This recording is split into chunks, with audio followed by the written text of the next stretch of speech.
Genesis chapter 1 tells the story of how God created the world. In the beginning, there was nothing, only darkness. Then God spoke, and the light appeared.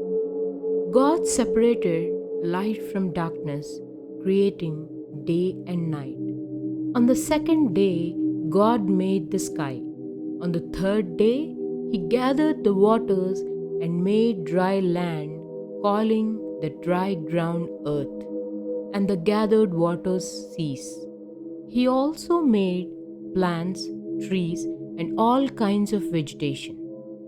On the fourth day, God created the sun, moon, and stars to give light to the earth and mark seasons, days, and years. On the fifth day, he filled the waters with fish and the skies with birds.